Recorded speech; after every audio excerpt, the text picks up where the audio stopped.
O que os municípios, especialmente os municípios de menor porte, podem esperar de bom para 2025 e 2026? Então eu imagino que a gente vai ter um início de ano bastante promissor, principalmente em relação a novos convênios, novos repasses para os municípios, para que a gente continue construindo uns municípios melhores e, consequentemente, o Estado.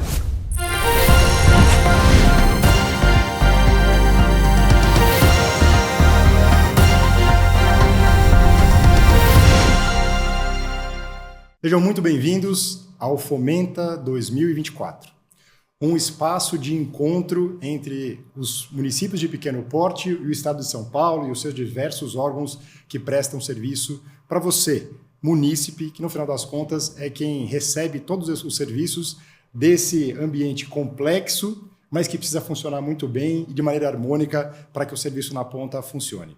E hoje a gente está tendo a possibilidade de estrear esse quadro ouvindo ninguém menos do que o vice-governador Felício Ramute. Muito obrigado pela sua atenção. Eu sei que a agenda não é simples, mas a gente conseguiu separar uns minutinhos para poder conversar. Muito obrigado. Fabiano, um prazer estar aqui com vocês, poder falar um pouquinho sobre o governo do Estado, essa parceria do governo com os municípios, né? Nosso governador Tarcísio é municipalista, eu sou municipalista, fui prefeito. Portanto, a gente tem um olhar mais do que especial para construir juntos o Estado em parceria com os nossos prefeitos e prefeitas. Maravilha. Para começar pegando o gancho da sua experiência como prefeito, alguns anos atrás, nessa mesma época, você tinha acabado de ser eleito e estava esperando, né, o finalzinho do ano para poder montar secretariado, ajustar lá os ponteiros para começar o seu mandato. Que dica, né, um prefeito experiente pode dar para os novos prefeitos que estão agora assumindo o desafio do seu primeiro mandato e se preparando, né, assim, para 2025? Era 2016, 8 anos. Agora você me fez passar um filme na cabeça aqui, né? 8 anos, né, que já se passaram até aqui. Mas, de fato, é um momento... Primeiro, é o melhor momento de um prefeito eleito. Eu vou explicar por quê. Porque seus votos triplicam. Todo mundo que você encontra na rua diz que votou em você, né? Quando você sai ganhador, todo mundo diz que votou em você. Segundo momento, que é aquele momento onde as pessoas ainda não te cobram, porque você ainda não é o prefeito. Então, também é um bom momento. Mas a parte que você deve tomar, de fato, a atenção especial é na transição, né? Primeiro, torcer para que aquela pessoa que você vai suceder entenda a importância de fazer uma transição com transparência, né? Independente dessa questão da briga política em si, é pela cidade, né? Então é importante que haja uma transição eficiente, onde você consiga apurar o maior número de dados possíveis para poder fazer essa transição da forma correta. Eu digo que o governo começa na campanha e também na transição. Na campanha, porque tudo aquilo que você fizer na campanha, isso vai se reproduzir no governo. Se você fez uma campanha atacando seu adversário, você vai fazer um governo sendo atacado. Se fizer uma campanha prejudicando os outros ou prometendo aquilo que você não pode cumprir, vai fazer um governo tendo que se explicar o tempo todo, enrolando a população. Mas passada essa fase, é a hora de uma transição correta, onde você tem um raio-x do cenário da cidade e possa eleger as prioridades para, a partir do dia 1º, assim que assumir, você poder iniciar o seu trabalho. Seja quando você assume um município que está em dificuldades financeiras, está numa situação difícil ou não. E independente. Só para você ter uma ideia, eu fui reeleito também, né, prefeito? Eu fui eleito e reeleito. Na minha reeleição, eu também fiz uma transição. Mesmo quando o governo, na verdade, era eu comigo mesmo, mas eram governos distintos, que teriam formações distintas. Portanto, a transição é um momento importantíssimo para você garantir 4 anos de governo dentro do seu planejamento e cumprindo, claro, os seus planos de governo, as suas promessas de campanha. Eu acho que a questão da transição, o Brasil já viveu nos últimos anos transições importantes, né, de governos, de partidos que eram antagônicos, né? E o Brasil aprendeu que é possível fazer transições republicanas, de alto nível, e que, no final das contas, colocam o cidadão em primeiro lugar, né? Então, sem dúvida. Na eleição se disputa ideias, todos têm o melhor das intenções, todos querem cuidar da sua cidade ou do seu estado, no meu caso com o Tarcísio, numa campanha. Mas depois de um vitorioso, é importante que a gente continue com essa mesma política de poder continuar cuidando, e para cuidar bem, você tem que fazer uma transição transparente. Maravilha. Para pegar um pouquinho da sua experiência de São José dos Campos, que em 2022 foi certificada como uma cidade inteligente, né? A primeira cidade inteligente do Brasil, né? Algo, acho, bastante relevante, porque o tema de cidades inteligentes hoje, ele já praticamente todos os planos de governo passam por isso, né? Mas eu falo que todo mundo acha bonito, mas pouca gente sabe por onde começar. Então, um prefeito experiente que já conseguiu não só iniciar um processo, mas conseguiu, inclusive, levar uma cidade a ser certificada, que fica de dica por onde começar? Fabiano, bem colocado por você. Se trata de uma certificação, e não um prêmio, né? É uma certificação com indicadores, são 3 normas internacionais, né? 13120, 122, 123. Então, são 3 normas de cidades inteligentes que devem ser seguidas com mais de 270 indicadores. E é um trabalho de melhoria contínua, porque a certificação é isso, numa indústria ou numa cidade. Isso é a parte mais interessante da certificação. É que você certifica a sua cidade e depois no outro ano você tem que recertificar. E assim, São José, por exemplo, já foi mais 2 vezes, além da certificação, já recebeu 2 novas recertificações. Portanto, um processo de melhoria contínua. Mas muita gente me pergunta, afinal, o que é uma cidade inteligente? Minha cidade é pequena, eu não consigo... Eu costumo dizer que a melhor forma de explicar é separando a palavra inteligente. E a parte principal é o gente. É uma cidade que cuida da sua gente, que pode oferecer melhores serviços. É claro que a certificação fala de sustentabilidade, de resiliência e de equipamentos de tecnologia, claro. Mas você pode adequar tudo isso à realidade do seu município e ver como você pode oferecer um melhor serviço. Às vezes, você mudar um procedimento dentro da sua prefeitura para simplificar a vida do cidadão já faz com que você avance nesse sentido. Vou dar alguns exemplos de que envolvem tecnologia, outros não. Por exemplo, em São José dos Campos, nós fomos também, lá em 2017, a primeira cidade a ter uma frota da Guarda Civil Municipal 100% elétrica. Não se falava quase em carros elétricos, e os carros foram locados de uma indústria que ninguém conhecia, chamava-se BYD. Ninguém nunca tinha ouvido falar dessa tal de BYD, que hoje é uma realidade, todo mundo já conhece, né, já está aqui. Então, implementamos os carros que fizeram com que a gente pudesse ter uma disponibilidade maior a serviço do cidadão, ou seja, era uma locação, então os carros 100% do tempo disponíveis, porque a empresa, se desse algum problema, tinha que colocar outro veículo no lugar. Além disso, sustentabilidade e meio ambiente, uma grande economia de recursos, porque ele economizou recursos também de combustível, mas também a questão das árvores que deixaram de ser tiradas, é um equivalente que a gente chama de CO2 que não foi emitido. Esse é um dos exemplos. Eu tenho um outro exemplo que eu posso dizer que é bem mais simples, mas que vale como exemplo para quem quer entender melhor o que é uma cidade inteligente. Por exemplo, nós tínhamos um programa de distribuição de fraldas descartáveis para a população em vulnerabilidade, adultos em situação de vulnerabilidade. Isso era feito quando eles se dirigiam às UBSs, mais de 40 UBSs, e iam retirar o parente, né? Porque normalmente essas pessoas estão acamadas. Sim. Um parente ia lá, retirava, levava aquele sacão de fraldas para um mês, levando na mão e tal. O que nós fizemos, passamos a entregar aquelas fraldas nas casas das pessoas. Então eu tinha um consultório que ficava fechado na UBS porque ficava guardando fralda.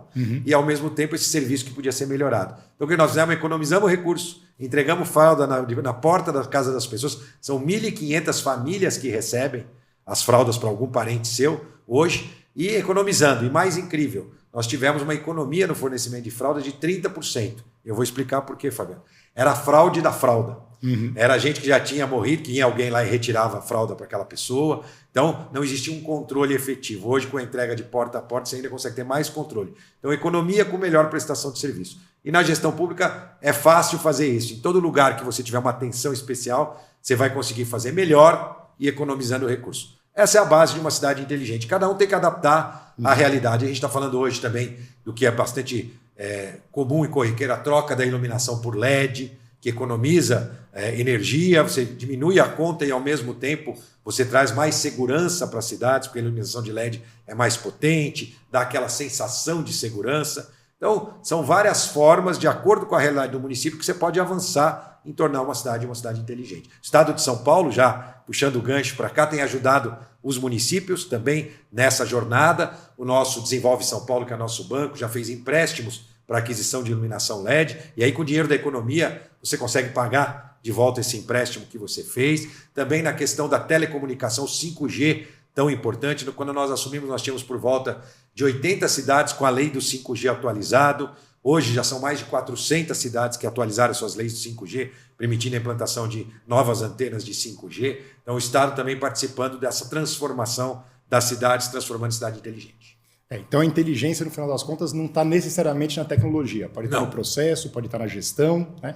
Eu acho que é uma questão de, como você bem bem frisou. É muito menos uma questão de olhar para o que falta, mas olhar para o que nós temos naquele município, naquela realidade para ser transformada e priorizar. Porque, né, gerir é priorizar no final das contas. Dinheiro pode até ter no município, mas sempre vai faltar para alguma coisa, então escolher e escolher bem. Né? E tem muita coisa que é possível fazer sem dinheiro hoje. Vou dar mais um exemplo. Falamos das iluminações de LED, né, onde você, com a economia da conta, você consegue pagar um investimento. Né? Se você pegar um empréstimo, comprar iluminação, colocar, né, ao longo de 8 anos, você paga com o que você está economizando, né, porque você reduz em 45% a 50% sua conta de luz que você tem que pagar para a iluminação pública, para a operadora da sua cidade. Eu vou dar um outro exemplo, que também está na área de energia, que é muito interessante, que são as fazendas fotovoltaicas.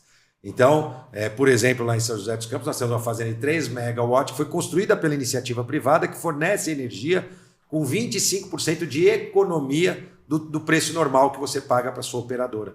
Então, você consegue ter também economia e sem gastar um centavo na construção, por exemplo, dessa usina de energia. Ou falar da Zona Azul, é possível você fazer uma Zona Azul tecnológica, uma Zona Azul que garanta a rotatividade das vagas, principalmente para o comércio, às vezes nas regiões centrais, sem você precisar colocar um centavo nisso. A empresa que vai operar ainda dá uma parte do resultado, do lucro, para a própria cidade. Então, ela investe, coloca as pessoas, às vezes parquímetros, sensores inteligentes, e consegue depois ainda dar um lucro para a cidade que recebe parte dessa receita e garante uma gestão melhor do dia a dia, principalmente para os comércios, né, que gostam de ter essas vagas disponíveis para os seus clientes. Tem mais alguns exemplos. Então, às vezes, não é questão de recurso e de dinheiro. É apenas você ter um olhar, eleger uma prioridade e poder estar atento. E também não é um software, né, não é que vai organizar a sua cidade. Você tem que primeiro organizar, depois você consegue botar uma tecnologia e um software. Você precisa fazer a sua lição de casa primeiro. Então, primeiro organizar fluxos, processos, aí depois você pode digitalizar ou informatizar tudo isso. Maravilha. E falando dessa coordenação e cooperação entre o poder, né, público estadual e municipal, a gente viveu tempos desafiadores recentemente, né, com questão de estiagem, incêndios, que eram problemas que não ficavam restritos a um único município. Né? Como essa coordenação ela funcionou bem? Ela Sim. pode funcionar melhor? Como os municípios podem ser mais proativos para poder colaborar com o governo do Estado? Olha, Fabiano, nós tivemos 2 situações muito atípicas, né, no Estado logo que nós assumimos. Primeiro, nos primeiros meses, a questão de São Sebastião, uma situação de emergência, onde nós tivemos perdas de muitas vidas ali e era preciso fazer diferente, uma coordenação, como você está dizendo, que pudesse incluir todos os atores envolvidos. E o governador Tarcísio, naquele momento, passa a coordenar pessoalmente o trabalho, vai para São Sebastião, um trabalho de emergência, e aí ele consegue fazer essa coordenação juntando o município, juntando o governo federal ali, todos participando, para poder atender aquelas pessoas que viviam aquele momento tão delicado. Primeiro, atendendo naquele atendimento de emergência e depois preparando construção de unidades habitacionais em tempo recorde, novos radares, novos sistemas de alerta. Algo parecido aconteceu em relação à estiagem. Né? Foi também uma situação atípica, né, no Brasil, no estado de São Paulo, ainda que todos os anos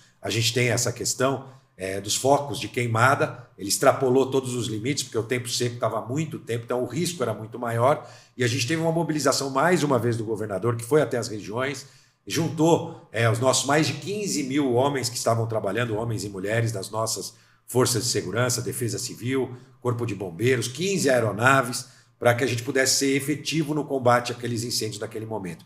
Nós tivemos no início, também perdemos algumas vidas no início, na região ali de São José do Rio Preto, a gente teve aquela situação, tivemos mais de 6 mil focos de incêndio acontecendo, era importante essa ação efetiva e assim o fizemos. Hoje nós continuamos acompanhando, claro, essa realidade ainda não mudou, mas já uma situação muito menor, ainda estamos mobilizados para poder fazer esse atendimento em conjunto com os municípios. Lá na região de Ribeirão, São José do Rio Preto e em Ribeirão especial, a gente teve uma ajuda também da iniciativa privada, principalmente as usinas, né, também a questão do agro, as máquinas, os equipamentos agrícolas dos próprios empreendedores ali do agro nos ajudaram também nesses combates. Então foi uma ação conjunta, é assim, cada vez mais que a gente tem que implementar as políticas públicas nessa ação conjunta, não só nessas situações de emergência, mas também ao longo dos procedimentos normais, que é como a gente tem feito.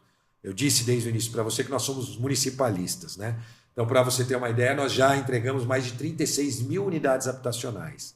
Unidades habitacionais que o governo do estado entrega, né? Os municípios ajudam na colheita da demanda, né? Onde encaminham as demandas. Em alguns casos, também com aquele programa de idosos, onde a gente tem unidades para os idosos, o município é parceiro, porque contrata uma entidade que vai gerir essas unidades que atendem, em especial, os idosos. Outro ponto importante é na construção de creches. Nós já entregamos 53 novas creches em 2 anos. Né? Praticamente 2 creches por mês novas entregues pelo governo do estado. Creches que são operacionalizadas pelos municípios. Né? Então, os municípios é que ou contratam uma organização social ou fazem o atendimento direto com a sua administração direta, compram os equipamentos, né, para mobiliar também as suas creches. Então, essa parceria entre o governo do estado e os municípios. Na saúde, tão importante para os municípios, principalmente os municípios pequenos, onde a gente criou a tabela SUS Paulista. Né, 2,5 bilhões de investimentos repassados para as entidades filantrópicas, hospitais como as Santas Casas, para ajudar os municípios. Muitas vezes são as Santas Casas que atendem diretamente a população de determinado município ou até mesmo de uma região. Então fizemos essa questão e mais de 500 milhões de reais para o IGM, que é o Índice de Gestão Municipal, que é o dinheiro direto para a rede básica de saúde dos municípios. Foram 600 milhões de reais. Por fim, a Sabesp. Nós fizemos um leilão da Sabesp para garantir, em 4 anos, nós vamos garantir que todos os municípios que não tenham o esgoto tratado e têm dificuldade no fornecimento de água, passem a deixar essa realidade para trás. Em 4 anos, a empresa que ganhou nesse processo de desestatização tem como obrigação zerar, ou melhor, transformar todos em 100% de água e esgoto tratado. Então, são ações que nós fazemos em conjunto com os municípios. E o próprio Desenvolve São Paulo, que é um banco de fomento do Estado, que oferece empréstimos em condições subsidiadas para os municípios. Além da área de turismo. Hoje nós estamos aqui em Águas de São Pedro, mais cedo eu estava em Serra Negra, né, e nós temos vários investimentos feitos pelo DAD Tour, tão importante para fomentar o turismo. Águas de São Pedro na verdade, o turismo é a principal fonte de renda.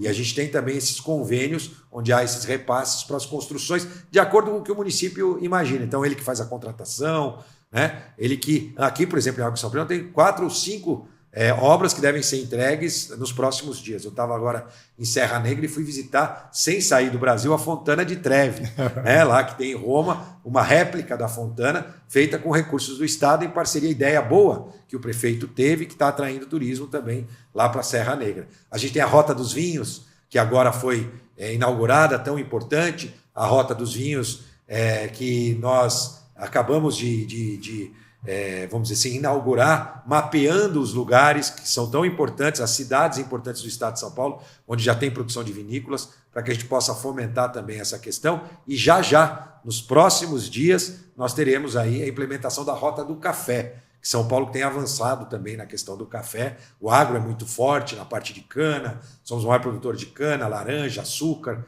etanol, e o café que volta, na verdade, a avançar no estado de São Paulo. Então, é possível, sim, a gente sempre fazer essa parceria e acreditar nos prefeitos e prefeitas. Eles que conhecem a realidade dos seus municípios e esses recursos repassados a eles em convênios fazem toda a diferença para a realidade local. Maravilha. Governador, estamos agora terminando 2024, o tempo passa muito rápido, metade praticamente do mandato já foi, né? O que os municípios, especialmente os municípios de menor porte, podem esperar de bom para 2025 e 2026? Olha, temos uma agenda importante neste mês, agora e logo em novembro, também de novas concessões. Ontem fizemos, hoje, às 10 horas da manhã, 17 novas escolas construídas numa concessão, mas a construção, manutenção, a parte de cuidados de limpeza, também de segurança da escola, até merenda já incluída num contrato de 25 anos, uma forma inovadora de se construir escola, porque você garante a qualidade da manutenção. E o Estado foca na questão pedagógica. Então temos aí vamos fazer amanhã o leilão da Rota Sorocabana, são as rodovias da Rota Sorocabana, depois a Nova Raposo, também em novembro, o segundo leilão de escolas de construção com mais 14 novas escolas. Então temos um final de ano agitado, mas já apontando para o ano que vem, nesse meio de mandato, é o momento dos convênios com os municípios poderem ser acelerados. Nós tínhamos muitas obras em andamento e foi um compromisso do governador Tarcísio